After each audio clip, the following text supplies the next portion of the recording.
Good evening tubaniriza nnyo ku Junction ogambo kye gy'oli gy'osizidde okubanga otulaba. We love you, appreciate you, and thank you so much for being a part of the show. How can you best be ready for change? There's so many changes in our lives, and most cases because we were comfortable, most cases because we were never prepared. We are not prepared, or we are taken aback because of changes in our lives. How can you prepare for change in your life? Welcome to the show, Auntie Sumakula and Pavin. Yes, that's our topic of discussion. The nitty-gritty is the things that tend to confuse us. It takes you off balance. A simple change, a slight change in your life. Welcome to the show. Mugama Muche.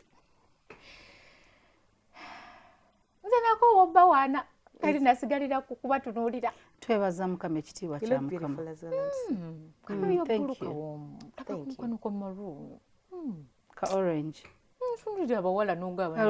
Ka orange kati okaziza nga kali walala. Twesiimye nnyo okubeera ku Junction. Njagala abantu bategeere nti gwe ne maama wo ne taata wo okutuuka okuzaala eyo nayo nkyukakyuka. Nti mu bulamu bw'ensi eno buli kibaawo okuva ku siteegi eyonka n'odda ku ccupa nkyukakyuka. Enkyukakyuka ne bwe zibeera wa muliraanwa naawe gwe bitakwatako kikukyusakyusa. So thing is, change is for everybody. It is everywhere. It always will be there. It is inevitable. It's part of life. We have developed because of change. We are moving forward because of change. We lose people because of change. Change is part of life. Once you know that, you understand that, you will know how to prepare for it. Some change may won. Bwejanga only ready. Thank God. Bwejanga totally ready. Embrace it. Emirundi egisinga nejja tetuli ready. But we should expect change. Pandemic eno. Change yajja teri ready ne bazigala amasomero mu ddakiika emu abasomesa for the pandemic. Ngambye atya anti njogedde mu Luganda. Pandemic. Mu Luganda abasomesa mumali mukitegeddeko nti omwaka mulamba amasomero gayinza okuggala. Mumanyi businesses mmeke zeetooloolera ku masomero. Ne offices nyingi. Offices. Anti abasomesa. Gwe wali okirowoozezaako nti tusobola okukeera ku makya nga courts nzigale nga balooya tebakola. Naye oba ekyo nno kyandiba kale naye abaana. Nga offices zonna balooya mwe balina okugenda okuba nga bakola paperwork nzigale. Abaana stationary zeetooloolera ku bo. Toiletries, bisabuni kologeti byetoololera ku bo. So companies nyingi ezakosebwa. A lot. Okujjako food. That was a very big global change. So what do we do when change comes? Awali akaluma nywera. Abasomesa abali eyo mukola ki? Basomesa banno. Basomesa bannange. It's really bad. It's really bad. Abasomesa, abazadde, people who have lost their jobs, people whose lives are not the same, the income is not there. But what people need to know is you're not alone. So you're not alone. Meanwhile, yes, people who used to have 5 million back then have reduced to like 500K or probably. Then they're there are those surviving on narrow. Exactly. So just what you need to know is check your mentality. Make sure you're stable. Talk to someone. Oyinza okuba nga olowooza olwokuba gwe wabuuliriranga abaana mu ssomero that you're good to go. You also need a friend to rely on. Talk to someone. Do not be alone. Enjala bwekuluma toswala kuba essimu ate oli bw'atakuwamanya nti naye talina because it's serious. Whatever is going on is very serious. Attitude nze ndowooza nti bw'oba onoosobola change bulungi, first and foremost put yourself in an attitude that is problem solving. Kubanga ebintu bwe tunaabiteekamu ennyo emotions, there is not much we can do. For instance, abantu abasinga obungi bakaawu. Anger management tekyaliwo. Gw'obanja ne gw'otabanja kati buli omu teri asala munne maaso. Ebiso biyisinganya mu mako kamala obukamazi. Obwana babuwujja empize butalina kufuna. You understand?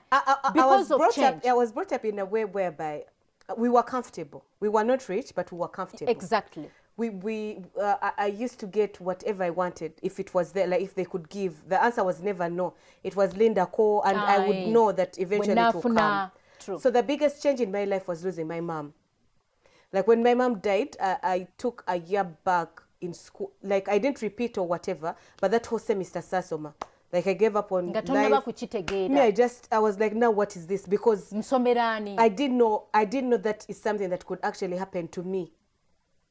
in my life, in my dreams, my mother was there. Like tugenda kuba babiri tugenda, you get it. Waliwo ebintu ebikutuukako nga tobisuubira. So for me, that was the biggest shift in my life, and it was pivotal to an extent that it helped me survive so many things after.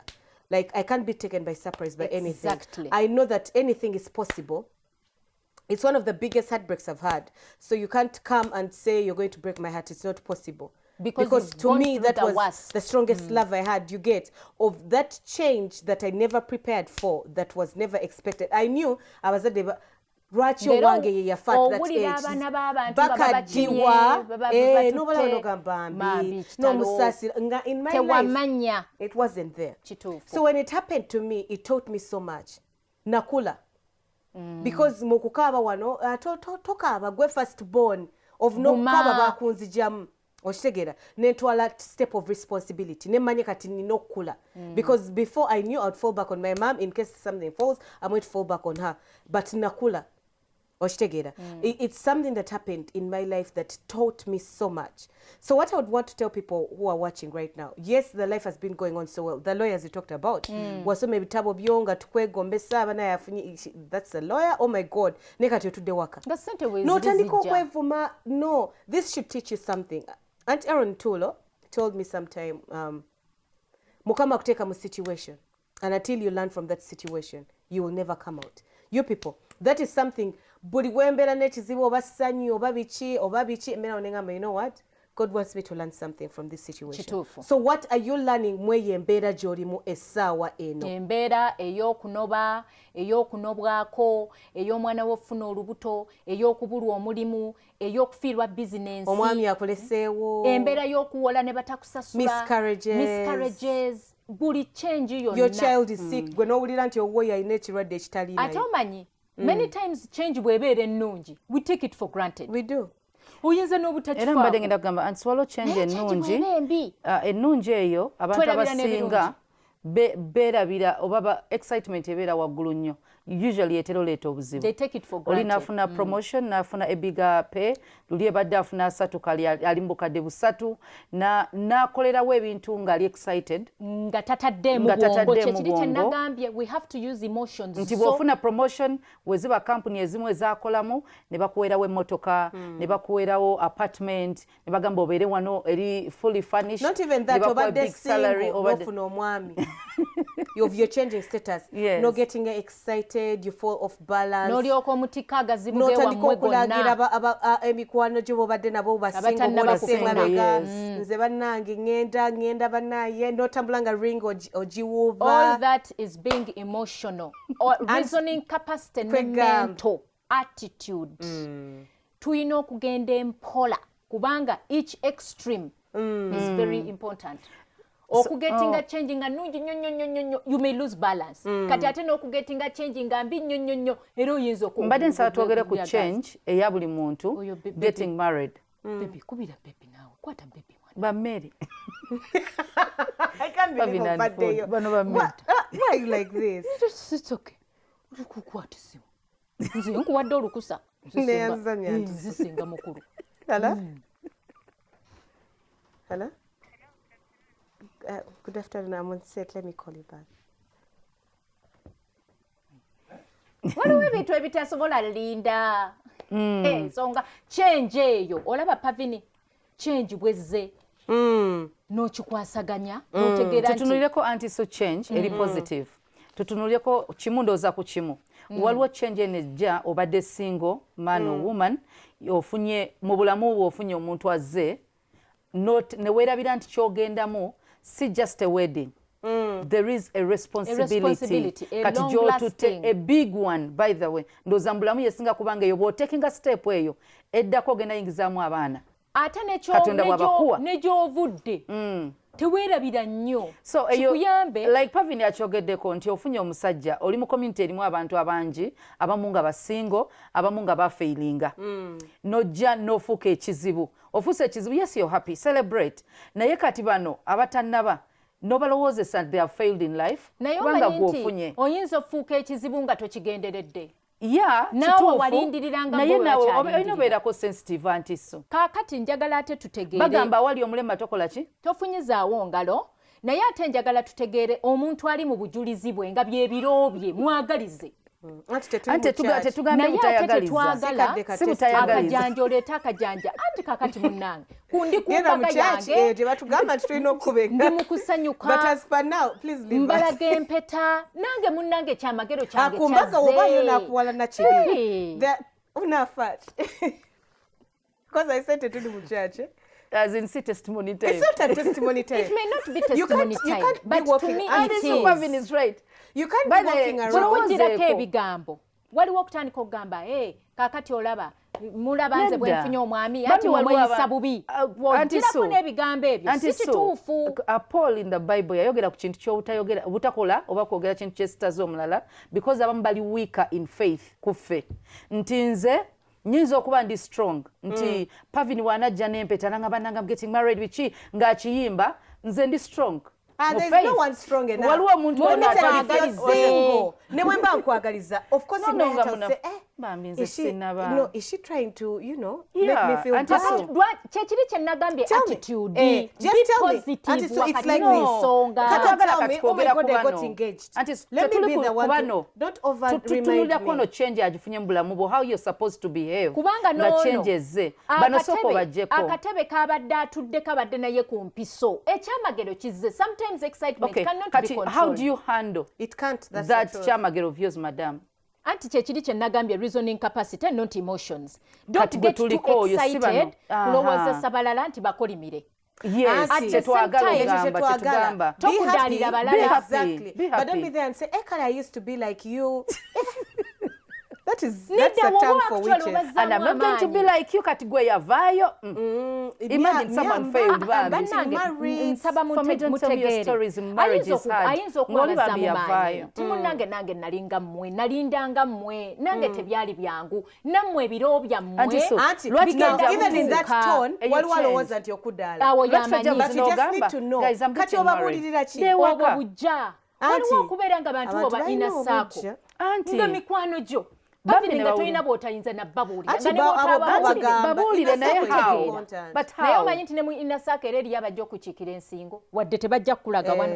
Naye ng'era munda kisoboka naye. Naye tomuleetera kuwulira nti yafeelinze. Kakati nkole ntya? Ekyamagero kintomedde mbadde sikisuubira. Yesu agabudde nfunye omwami. Yogera kikome. Kibeeko n'ekkomo. Sikomye na kufuna mwami nfunye muzungu. Antwala bweru. Sigendangako bweru yadde wali ku booda. Wali eri. Banzaale eri bukoma nsimbi. Kakati jangu otugambe si buli lunaku. Anti so yagala omusajja muzungu. Nedda. Kwagamba bambi waliwo ekyamagero bwe kimuyitira. Naffe tuyinza okuba nga tugenda kusanyukirako. Si butakwagaliza. No, si butakwagaliza. Yawula obutakwagaliza n'okubanga naffe tutandise gamba naye ffe nga tetufumbirwa. My advice would be, how do you handle change? Now, this particular change, you need to reduce on your village excitement. I would call it village excitement. You're not the first one. You're not the first and you're not going to be the last. Don't overly do it. Kituufu. But do it to show that you're don't overly do it. Do not be putting other people in those situations of thinking, oh my God, bagambe bugambe, be excited. When someone brings it up, go with the flow. But Kale, when he was engaging, when he was giving me the ring, ekyo Pavin nkitegedde naye omanyi nti ne bw'ona olivinga your world n'obeera I'm a freak for details. So where did you guys meet? Awonyumiza. Manya, that's a person who wants to know. Ate onyigeera.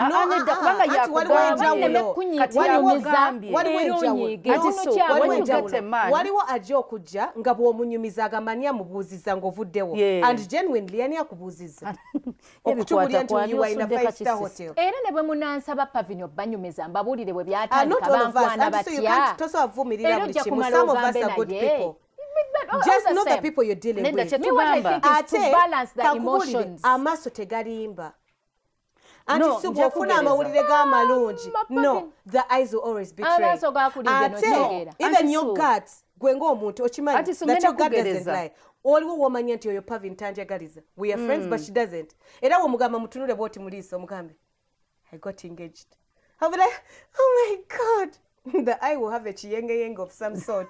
Abeera kusanyukiddeko maziga ga ssanyu.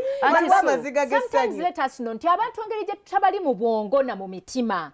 No, Oluusi we may anti bamanya. Okay, then misunderstand. keep quiet. Oyinza obutabamanya, bw'obutabamanya, but how you do it. Kyogereko, it's okay. Kyogerekera tokweka nti ogenda kufumbirwa. Kubanga oyinza okuba ng'okikwekamu balina okuba nga bagenda kuyenda ku mikolo gyo. Yes. Nja kugereza Pavin teri yamanya nti agenda kufumbirwa. Tetwasooka kumanya. Ate ekyo twamanyira zisamanya nakola nti alina naye ate era bwe yayogera nze nga ndaba omwana innocent. bwe yayogera anti Su obufumbo bwe wadde yatugambako she was happy and she was celebrating naye ate ne kiri kye yalimu nti bubwe kubanga totukuba nnyo muntu okubeera nga bulinga obugenda naffe tulinga bagenda benefitingamu otulumya emitima tuli singo lwaki mumbuuza tetukubuuziza ozze ku breakinga mawulire era nalabanga naye ne mwesimisa najja bambi nakola program yena nabeera no okwesimisa kuveeko ne mukaiswi obulogo mukadde no bambi waliwo agamba mama mukadde nga bambi takwagaliza bubi naye waliwo n'abo bagamba oh my god Kongs nga si musanyufu Pavin kati abo bategeera otya ofunye omusajja agenda kuwasa nokeera kuva eri ku mulyango buli omu nomuga yes I'm going to get married nekiggwa olweggulo obonnyuka n'otandikira wewasembye nodda ne basingo obagambiddemu enkeera emyezi ebiri you guys can no longer visit me because you're single but now I don't bring those things in my home I'm not comfortable with single ladies. You know, when I was single like you, I also used to look at other people's men, so I don't want you single ladies to come to my book. Are there people like that? Yeah. And so they're there. What? Just that openly like that? Celebrate. No wabawo change y'omulimu. Abeera ye yamusookako. Ofunye appointment. Kasita wasiza ye. Ku mulimu bakuwadde promotion. Excitement yo. Not like me, the way I tell people that I get the most money here. But anyway, here there's nothing I can do about it. But it is what it is. Now, and I do it in a joking way. I just be giving examples. But of course, Baban. I don't know if I've used the right phrase. You have. I couldn't know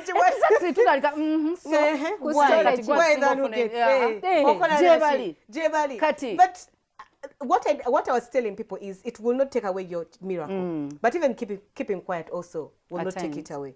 At times, there are times when you need to just keep some things to yourself. Nga responsibilities ebakuwadde oyina kiteekinga step by step. Bakedde ku makya jjo twabadde ffenna olwaliro ofuuse manager waffe. Okwatiddewo olweyo otwereddewo otuvumiddewo obusiru munsuubira nze mmaze okuyimuka eddaala kyenje zeyina kukyusa nange kati nzire mu lugambo lwe twali munammwe si lugambo tugamba kuba kati because first and foremost makula yes makula this is how do you do it? That's a turn for witches. First listen it's makula I have to go do fenna wamma Pavin tubadde fenna olugambo tulukola fenna olusu tuseleti fenna naye mukama wange n'abaamu akensusso kandabyemu kaniki kati webale nnyo engeri gyobadde tutuuka leeti fenna n'otandikirawo lisiti y'abatuukaleeti n'otuteekamu ng'engeri gye tubadde tutuukaleeti fenna ekyo kikyamu ate Pavin abo tuula tokyusizaawo bantu atuula Pavin makula I'm thinking change your bagambe since the human resource manager nva wa mukama wange naye bannambise mu nsonga zino na zino era mbadde nsaba tukolere wange bulungi kyekyo twala mpola step by step ate omukumwe mbakwate muli bantu bange ba ina saako tunavayo bwe tunagamba omulabye mama watukudaalira kasita obagambye kati awukolera ddala owa manager wakiri bayingire mu banno bagambye responsibilities naye ffenna wano tukimanyi nange mbadde nammwe ffe tutuuka leeti tukola bwe ne bwe tuti nsaba wabeerewo enkyukakyuka era mu mateeka gaŋŋamba obbawa ebbaluwa naye sigenda zibawa leero era ndi eno mbakwatira bifo naye tetugenda mulekerawo olowooza nti lwakuba tubadde tulya ffenna lwakuba tubadde tetukola obagumyawo lwakuba tubadde tutambula ffenna ebibase tolinga kati banno bagireeko munansonyiwa bampadde motoka y'omulimu sijja kulinnya nammwe takisi kati awo ku stage mujayimiriranga mwekka neera kintu kibatuusa leeti ne lift sisobola bawa kuba munaye wheel alignment wins nedda bambi awo baleeteko munnange be bali mikwano gyo omanyi Pavin abantu abakyasinga otawanya Uganda be balwana ne Museveni twalwana twazirwanako bamulemeseza as if we are still in the bush. That is the same thing. It's I'm the same still not thing. on the same level with you. twamulonda kuba prefect naye ffenna atweragirako ate ffenna mikwano gye tatwongedde magi n'emigaati eyo kyanji nga sinyangu naye kankubuulire batwalwana ffenna essasi ly'oku State Square n'abe gundi weeruweeru banjawo yensonga lwaki tulina amateeka agatutambuza yensonga lwaki tulina enkola y'ebintu yensonga lwaki tulina guidelines of which these guidelines abantu bano b'okulembera nabo bazimanyi era bakimanyi ekinaakutuukako bw'oba tokoze ky'olina kukola kirungi nnyo okulambika in fact tobateeka bokka separately mu meeting of course omuntu bwe baba bamwadde promotion bakugamba address bakwaniriza ne bagamba yogerako eri b'ogenda okulembera you can say it generally nti mikwano gyange n'abatali mikwano gyange ngenda bayisa kyekimu nedda there's a professional way to speak and say I want to thank you all because you have made me, you've contributed towards my being a leader. I promise I'm going to work with you. Please work with me. Let's do. Let's avoid this because I really need a smooth running with you. Kuba kati agenze waggulu kati atandise otugamba twavuidinge okutuuka leeti nga ye yali abituuka nanti kati nenkyuka ate nze balina kye bandabyemu ekyenjawulo gwe kyotalina linda oluwalo olwo nga yasuulanga kamera kati lwaki bwatuusa waggulu atugamba obutazisuula kubanga bwe nasuula kamera nakifunamu bubi anti so tekisobola kuggwayo tekisobola makula. If you can avoid some remarks when you've reached a certain level of your life, avoid them. Be humble. Don't put others Humility down. is very Humility is important. key, yes. So be humble about it. Enjoy it. Sometimes, actually, some of the sweetest things is when God blesses you in private. You enjoy it. You can do that. Mubadde musuubulamu owino gye mujje engoye zammwe. Bwe ne bakubira essimu ne bagamba nti nze ndi supply w'ettaki ngenda kuba nkuweereza ebintu.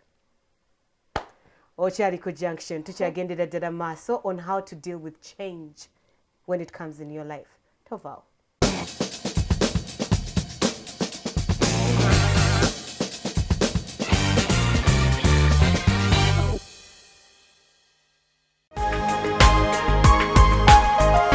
Soul Television, Femunyo.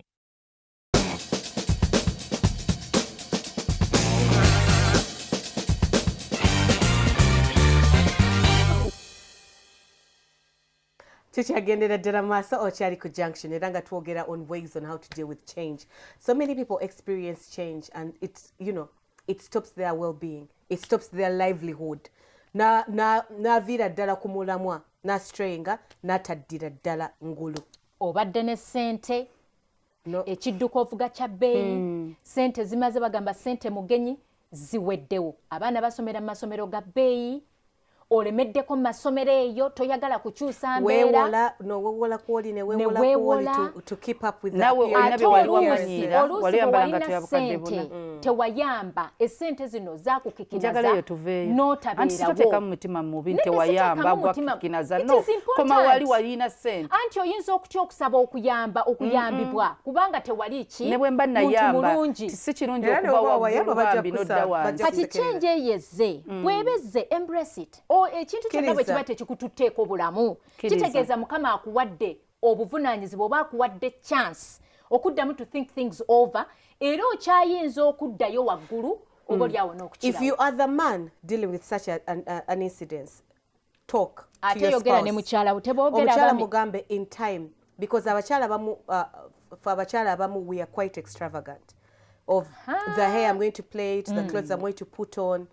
Byobadde omanyiridde so nja kujeera nkusaba essente ze zimu ze nakusabanga mu biseera biri nga tuli bulungi ate n'omukyala bwe mba mbadde simanyi but if you talk to me earlier nongamba actually n'omukyala atalaba mbeera mwami abakyala nabo si bangu nawe owakiddoffe because I think you can see that my man is not doing well. Yange nze what do you mean tewali sente exactly saagala kumanya kitegeeza omukyalo kati ekyo kiba kyasaagala kumanya naye nze kyenzikiriza nawe omusajja olina okukkiriza nti muno kyenjeze naye akijja takinga time okukikiriza nti kyabaddemu si ate kyaddamu kyanguwe mbadde ngulawugiza bukadde bubiri kati oŋŋamba kyanguwa. ŋŋende bansembi enviri za mitwalo 3 Yeah.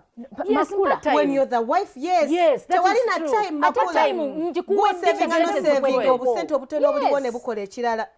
Yeah, you're the naye one. tutuule Bw'ozikoze era nsaba sorry. onzikirize ongumiikirize Tewali tesinga kajja mutwe kugumikiriza negamba kwa- hani Yo tetulina people, yogati mu njagala fridge sente nze. I love money, Naye but olaba if ku my luno ku book mulundi told guno. me Bw'aba nti mukwano, gambye. sente no kiraba because I believe sente webaawo the livelihood is kind of different. Okitegeera ogenda okulaba ng'omwami yalinga akugamba nti kati tugendeko mu restaurant Temukyagenda. nagamba aha wafumbanga ennyama newooma omukyala amanyi Si omwami nyama, we agamba Tegeera. bijanjaalo. omanya Agamba omutegeera kati nomanya njoya nnyo ennaku tulye zino ku ebinyeebwa. kijanjaalo tulye ku binyeebwa omanya nomanya nti kakati embeera Waliwo embeera eriwo.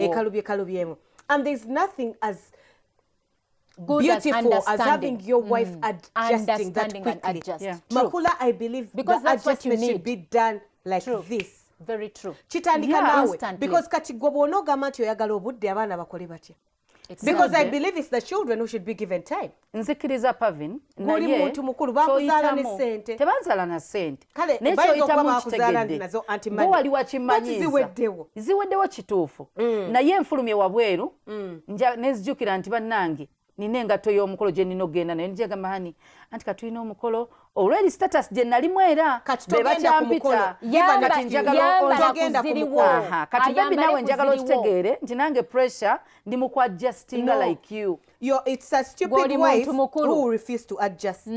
Kati abaana bakole batya. tagaanye naye muwa obudde naye Tewali budde Si mwana buweebwa. muto. Gye buli. Toli mwana muto. Ate You people, wakuzibwa bulungi. I swear, as adjustment a wife, yange you're supposed yey'abaana No, nze omukazi wenna no. adjustinga No. abaana nja kibayingiza Kituufu Makula, naye no. kitegeeza. So give me time. Tolwayo mu Gw'oyamba. adjustment. No, Tolwayo, ate maleyo tewali bbanga wonna ki. kulwayo.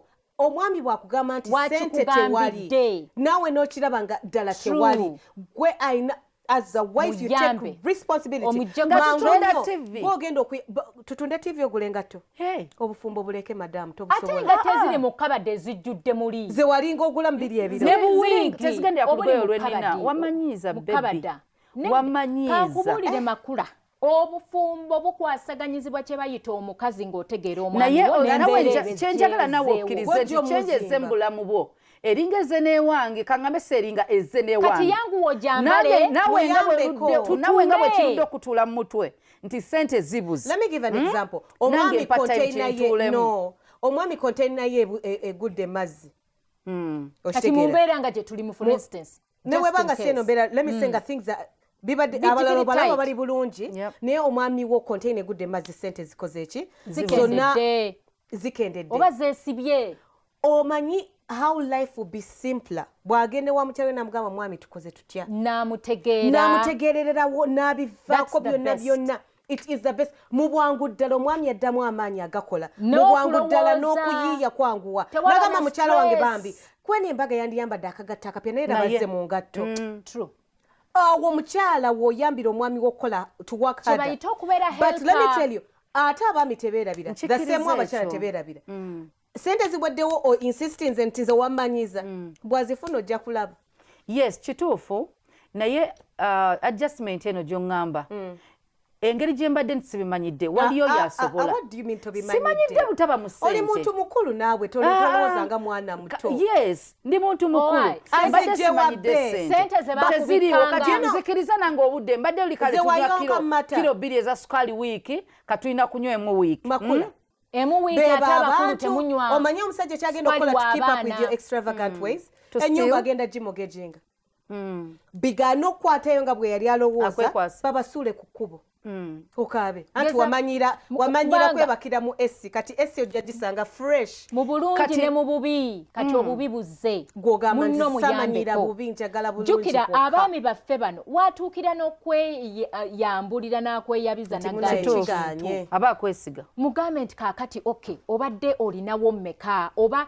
kiki ekyatuuse oba tukoze tutya mbadde nninawo wano obukadde 3 bujjeeyo tobusirikira ate nawe Nzikiriza ng'omukyala anti embeera so. oba ogiraba Embeera mba Actually, ngiraba. ng'omukyala waliwo n'ebyomuziyiza n'omuziyiza nti yakaweddeko muteekeko muteekeko mu bwangu aleme nakumanya ddiro Emmere wasimba musaba gigule. yaka thank you nzikiriza naye njagala n'omwami ategeere change eno ezembulamu bwange omwami talina kyategeera omwami saagala olowooze nti kikoseza kusente ze kwa wenyigiriza omutima zaffe gw'oli mwana ati muto ziwadde zaffe ziwezeewo how come since zaffe how come you're not being affected I'm why affected. are you saying you should Thank be you. affected Give me some If- time. if sente zaffe, Sigambye where- nti ngenda where are you kusabirawo taking sente. time? You should be more in Nesinga ekigambo position. kinsima There's tuka nti nothing mpa like obukadde time. You're not a bubiri. child. Baby, understand. You're not a child. Ongamba Bwe manyi ng'omukyala ali sente zo responsible tekyazirina. wegenda okuba nga agamba abaana mu kifo ky'okulya amagi abiri for breakfast Yes. Tulye tulye limu.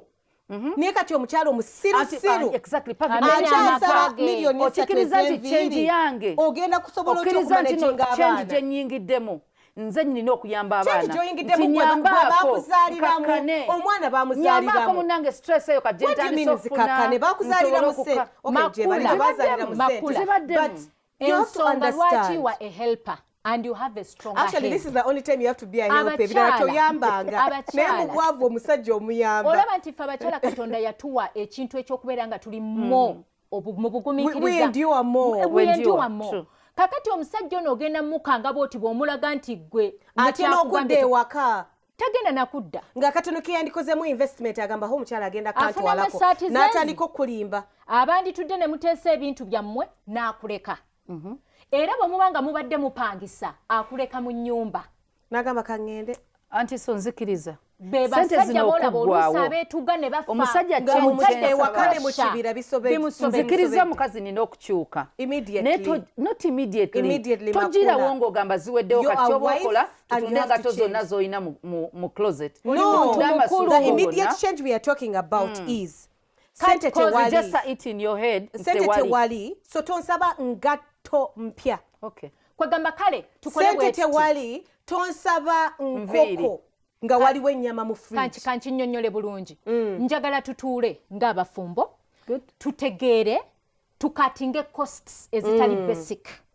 tusooke tubudgetingire ebintu ebiri basic mu family in fact obwavu bwaffe tetulina kubukuba baana until we are strong Until enough it's too much. to explain things Yes. better nti abaana ogenda bakyusa obajje mu ssomero lino obatwale mu lino baako okunnyonnyola kwokola tomalaga bajje kugamba change ate prepare omusajja them. sobeera creative n'omugamba omanyi I want you to go and also kuba bayinza okuba babadde probably in Kisu one of those In an international school. Yes. ng'omugamba you know British- what I British want you School to, of Kampala. yeah, I want you to go Bw'oyagala undergo a bakyuse. what a more traditional setup get the aleke other kugenda mu culture as ssomero well. ng'agamba the reason why I'm here is because we are poor Oshige, Nga you could get tokimugamba. creative about Yes, it exactly. Yeah. Anti change y'omukazi eno eri more psychological than okuba ng'oyoza ku do not ssente. affiliate anything naye To makula this. omwami ono agenda okuleeta Kkiriza mu nti olina maka ge. Okimanyi nti Zaawo. omusajja ssente ezikuggwako nze nina okunnyonnyola abaana oba nze nina okulabirira abaana. nedda mwembi Nedda. mwembi Bino byonna by'ogamba nti ebyokunnyonnyola omwana Era kati kutwala eno mweyo ogenda embeera babooti yennyini nga olwali ssente togenda kulya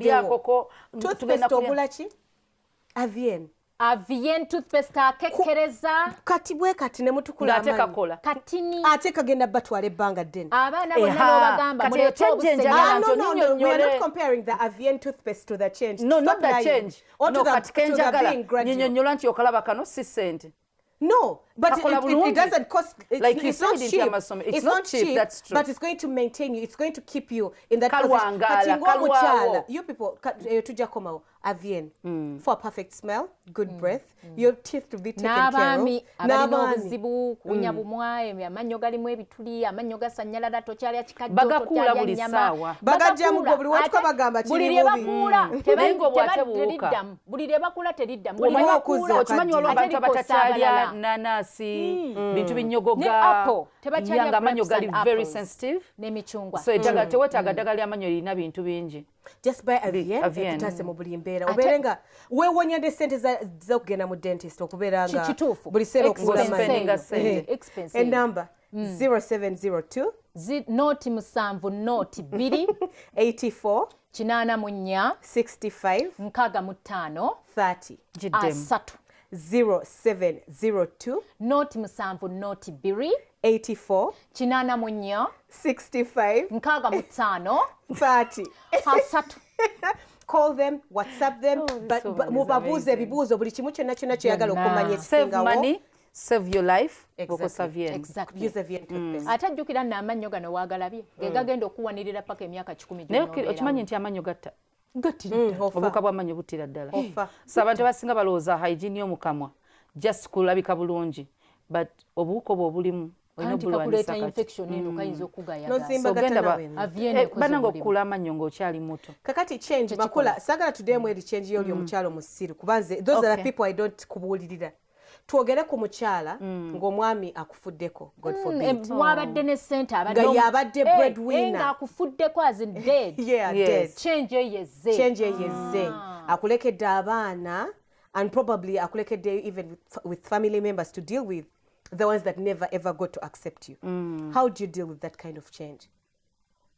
kakati first and foremost ze kintu kimi kye nagambye nti omuntu ne bw'oba ofiiriddwa acceptance n'otegera embeera gy'olimu kyazze kiba kyazze tekiddayo meaning you have to cope with it obulamu bwo tebusaanye koma kubanga omwami afudde n'obulamu bw'abaana bano tebusaanye koma kubanga omwami afudde kwe kukijja mu emotions kubanga totandika nzeera zesinze mpedde agenze n'ennyumba yonna no kati reasoning capacity kwegamba bwe towangalira nnyo mu kuyongobera mu kukaaba awo obajja okubbira ebyapa by'ettaka obajja okubbira ekiraamo obajja okubbirako ebisumuzo by'emmotoka tegeera nti ne bw'onookaaba n'okomayo ne bwevulungula wali abantu abamu omwami takyazze nga oyogedde ku bintu ebimu ebyokaaba ng'abantu abamu bagenda balwawo n'okubika nja kugereza when my dad passed on nali mu ddwaliro when he passed on naye I was with my mom kati engeri gyali omusawo ndoozi yalaba nti is going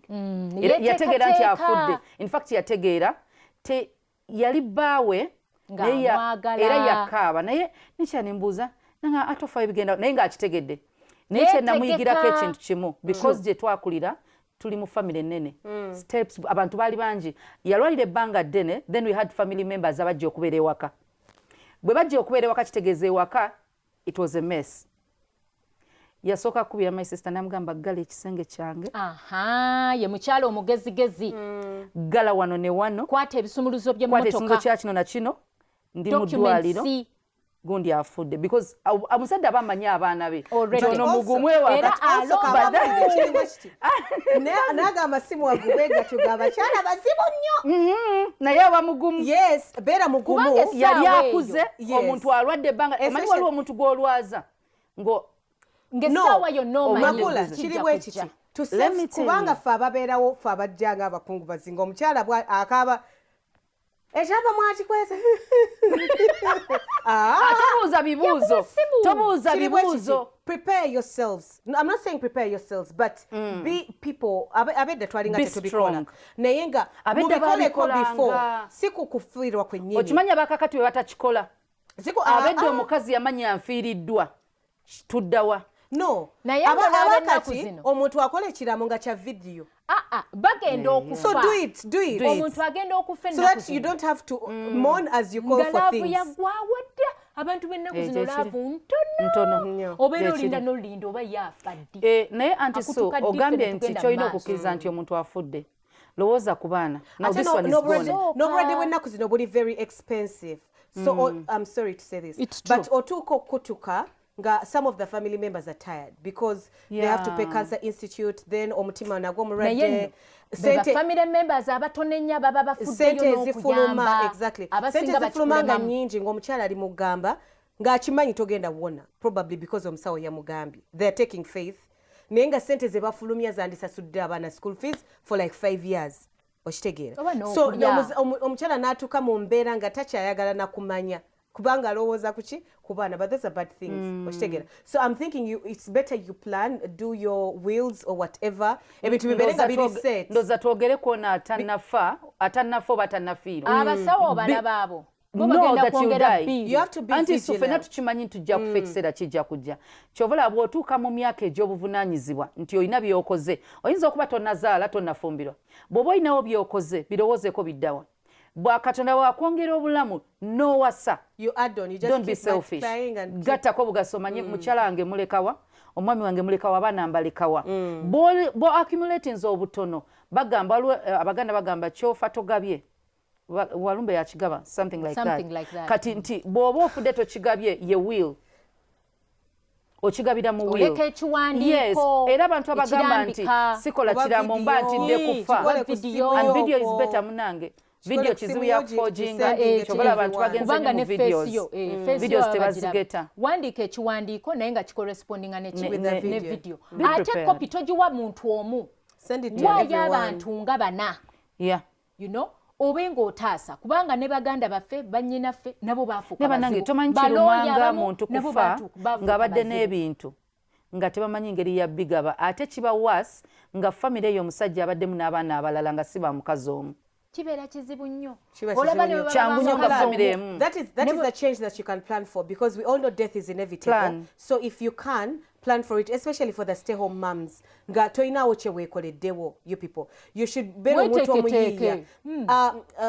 We used to do our shows earlier. I would tell you that you should have a madness account in case you're to run mad. In case ngosazewo nti enough is enough, I want to do this, I want to start a business, I want to do for this for my children, because bw'obanga single breadwinner maka omwami atera nnyo okutambuliza mu vision ye.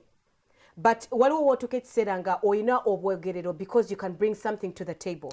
Nomugamba, you know what, I don't want my kids to be in boarding school, I can pay for them, you know, to be in day or something, vice versa, whatever. Nenga nawe oyina kyoletawo ku table ng'omugamba I'll pay half. Awo ne by'oteesa baabiwulira. Bibamwe So if for that change, you put death is inevitable. If you have in plenty, even if you don't have, naye to planningira ku muzigo gw'abantu. N'abantu abakola nga musajja nga breadwinner. Omukyala ono ayinza okuba nga oyagala bere housewife singa ova mu nsi. Terekangayo mubeerengayo wamugroominga kubeera housewife bw'ova mu nsi 2 months later abayina omwami. Because that's what she knows. So muyigiriza okola ku bintu ebirala kubanga tomanya ne zino sente ze mukola weetaaga omukyala alina obwongo obutatudde agenda oziddukanya. Ate n'omukyala gwe bagambye nti ogenda kubeera housewife enkyukakyuka ezze tekuwooninze. Omuntu bagambye ogenda kubeera housewife, does it mean nti obwongo bwo obutadde mu kusinga gye bali abasajja abatuuza abakazi gye bali with their insecurities n'akutuuza mu nnyumba nti ojja kukwana. Yes. Tabula ebizigo maybe abaako n'ekintu ky'otambuza. Then the other way you could also plan for some inevitable change would be our parents love us so much, and we baba balamu, they do for us most of everything on earth. Auntie Sue Makula muli bazadde abaana mubasomese bye mukola. It's important. Some of you have empires and your children don't know where the money comes from. True. Here you are muvuga motoka zamwe yiye kujje kukuba ekusse. Omwana bamutuka bamubuuza what do we do, but director ne bazirya oba the company lawyers ne bakimalirawo ddala ng'omwana they are of age but they do not know what because daddy or mommy didn't teach them what you do. Teach your children. It's important. Ate tewali n'omu fena makula tumanyi birthday zaffe temuzi celebrating nga wano ne tulya ne keke ne tuleeta n'ebimuli naye tewali amanyi lwagenda kuva mu nsi. Everybody knows their birthday. Nobody knows empires eziwangadde baana be bazitwala mu maaso n'abakazi oba abasajja omu bw'aba avudde mu nsi. Okyali ku Junction tukyagendera ddala maaso. We are talking about change, inevitable change, and how to deal with it. Tovao.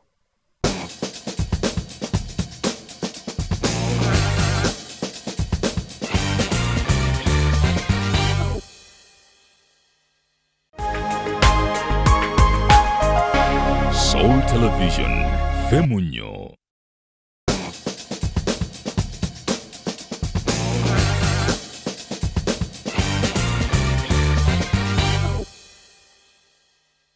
Tukyagendera ddala maaso oli ku Junction. Take it to our Facebook page and give us your opinion on what you would do, how you would deal, or how you dealt with a certain kind of change that came into your life. We have COVID. Najja n'okwata omuntu zonna pepa zo zonna nga tezikuyamba mu COVID, especially abantu abadde ku salary. Oyinza okuba nga emirimu gyo gibadde gikyaliwo naye gwe ne bakuwummuza nga bakendeza staff abalala nga profession yennyini yetalina kubeera mu office Talina kukola n'abatafuna misaala ng'olina edduuka lyo, olina ebintu by'obadde otambuza obanga olina stationary nga weekozesa era nga stationary ogenda mutunda emiridde abaana tebasoma enkyukakyuka zizze obadde otunda nsawo z'amasomero. Kirungi nnyo okusooka okusiriikiriramu osooka olowooze. Take a moment and breathe. Exactly. This time round ebyokulamentinga nokaba banamwe kakati musaba sausage kakati tewali nebyokunenya government bichi kisingako ng'oli mulamu kubanga ojja kuyiyiza famire y'enkya. Sit. How much money do you have? How much is in capital? Biki ebigendo vunda? Biki byosobola otundira mu mmotoka? Biki byosobola otundira awaka? Buli kaseera bw'obeegezangako okubeera ne common sense obwongo bukulwa mangu ekyokkola. Naye buli lw'olibeera mu kukaaba n'okulamentinga pity parties ezo munne wa party parties ekimu ku kyo awo obwongo tebugenda kwanguwa mangu kubulira kikyakuddamu. Let us always have attitudes that are solving problem attitudes because there's always a solution to every problem and there's always however a way. There's always a way. You need, what you said, the most important thing is to take a moment to breathe. Exactly. Give yourself time to mourn whatever is happening. And accept it. What is the way forward? No one is going to get money and put it in your pocket. But like I've been so proud in so many several ways. Like Uganda ngabayimirira to get very creative. Right now you can get whatever you want online. Before twainanga social media. Ng'abantu babera okole batuvuma. Nebamalira okwolugambo. Kakati buli gwolaba ntunde enkoko, ntunde ente yange eriri ntunda ennyanya. Ennyanya nsobola ozikuleeterawo. Nekucharginga ka transport of you. They are making people use. Have got this time at home has opened their brains. It has. Before we were dealing with the face just. But right now, buli muntu omulira alimo kuyiya. Buli muntu alinayo ka business. Ab'ebizimbe. Kubanga kati omuntu aba abadde tasasula renti ng'ebintu byasobola obisasula. Bisobola tambula. Anti jetuli fabakola online abalina trust. There are people who have trust issues. Nino okulaba kyonguza. And display is important. Everyone is going to have whatever they need. But marketing online just it has a wider spread. Naye era naffe waliwo bye tulaba noga kalungi naye yinza okuba edit. Naye kati si buli omuntu alina smartphone. Naye nze era ekintu waliwo smartphone yiya mu ngeri endala. Tetusobola. Kubanga kakati ebijanjalo n'akawunga kakyaba bigaba. Abasomesa abakaaba nti emirimu giweddewo tolina nnimiro. Bali mu kukubira baana baabwe. Tell your father and mother I'm dying of hunger. Bannange tuli kuki. Nemusabiriza abazadde. Naffe emirimu gyaweddewo. Sinakusabiriza olabe bebe nabyo. Let me tell you, there are some teachers, makula ng'ensonga eyo gireeta togyerabira. There are some teachers nga teweetaga na kubaako gw'okubira kutwasa. Nga wali musomesa watambula bulungi. Abantu tutegere nti empisa n'obuntu bulamu. Zibaako we zikutuusa. Kyembadde ngenda okugamba nti anti so. Obadde mulungi eri abaana bano. Bennyini be bagenda okuteeka pressure ku bazadde baabwe. Bakunoonye. Abantu kye balina oyiga era kyenjigidde mu COVID. Naye mulina okumanya tusiffe tubaliisa.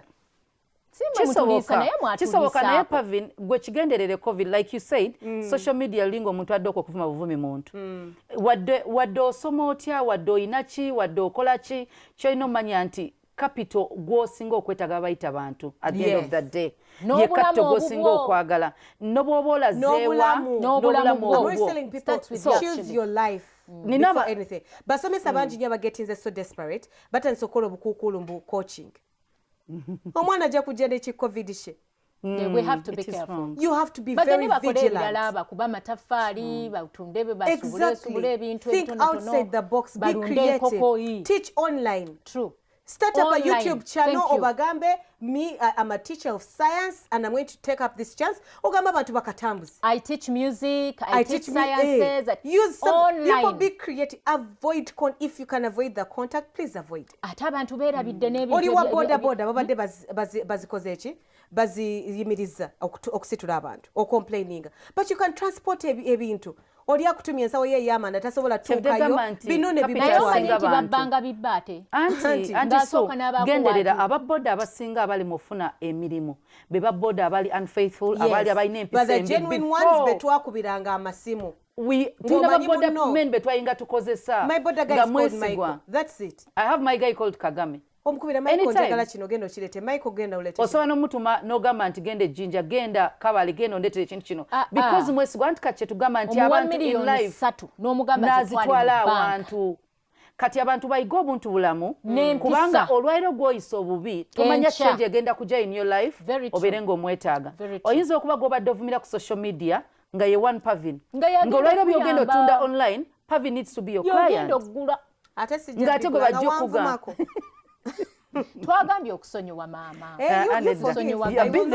sigenda supportinga success yo naye empisa n'obuntu bulamu bayibawo ekikulu embeera tubeere bwetuti any kind of changing ezze empisa n'obuntu bulamu kyekirina okusooka eyaliwo before the change of course tosuubira abantu kuyisa bulungi naye ne kakati ne bwoba kino it's never too late anti so naye bwetugamba nti changing ezze kkiriza kibaddewo naye sooka tonenya abantu butakuyamba ng'embeera ezze nga waliko omubi give them time gw'olina kati okweguya senteesa nti tufunze budgets buli embeera lwezze naddala financial change eyo adjusting obwongo bwo adjusting budget yo ogende ku only survival tulemera nnyo mweri life eri notandika okukeeping up appearances ogenda kubba ogenda kwewola ate n'obutono bwobadde wanditetenkanyiza n'obwonoona so by all means change is part of life both good and bad change mwebale nnyo okubeera ku junction change is inevitable how you deal with it defines your whole entire life until next time tubagala nnyo bye bye